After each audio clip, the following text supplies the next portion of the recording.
नांदेड शहरावरील जलसंकट टळलं। आसना नदीत इसापूर धरणातून सोडलं पाणी। मनमाडमध्ये पाणी टंचाईचं दाहक दृश्य। पिण्यासाठी पाणी नसल्यानं गटारातील पाण्याचा उपसा।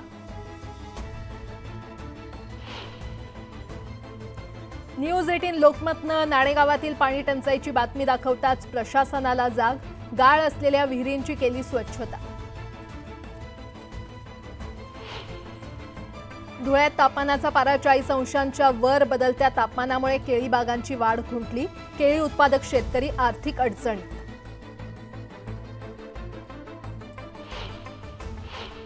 मेळघाटातील मरियमपूरमधील ग्रामस्थ दूषित पाण्यानं भागवतायत तहान।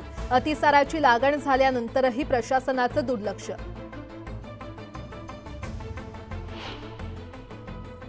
विठुरायाची पुरातन मूर्ती आणि तळघर पाहण्यासाठी अदिती तटकरे पंढरपुरात। तटकरेंनी केली पुरातन मूर्तींची पाहणी। जरंडेश्वर साखर कारखान्याची पुन्हा चौकशी होणार। चौकशी करण्याचे यंत्रणांना अधिकार, त्यामुळे चौकशी केली तर त्यात वावगं काय, अजित पवार यांचा सवाल। पुणे अपघात प्रकरणात कठोर कारवाई सुरू। या प्रकरणी आयुक्तांना फोन केला नाही। केला असता तरी कारवाईचेच आदेश दिले असते, अजित पवारांची स्पष्टोक्ती। टिंगरेंनी पोलिसांवर कोणताही दबाव टाकला नाही। अपघात झाल्यास आमदारानं पोलीस स्टेशनला जाणं स्वाभाविक। अजित पवारांकडून टिंगरेंची पाठराखण। नंदुरबार नगर परिषदेचं नालेसफाईकडे दुर्लक्ष। पातळगंगा नदी झाली गटारगंगा। नागरिकांमध्ये नाराजीचा सूर। वरणगावला पाणीपुरवठा करणारी जॅकवेल लाईन त्वरित सुरू करण्याची मागणी। मागणी मान्य न झाल्यास शेतकऱ्यांचा आंदोलनाचा इशारा। पुणे इंदोर महामार्गावर 2 ट्रकची समोरासमोर धडक। एकाचा जागीच मृत्यू तर 3 गंभीर जखमी।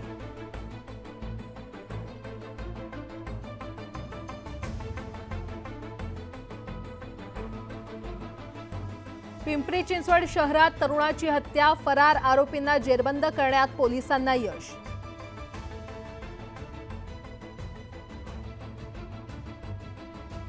भुसावळमधील माजी नगरसेवकाची हत्या प्रकरण। 3 संशयितांना 6।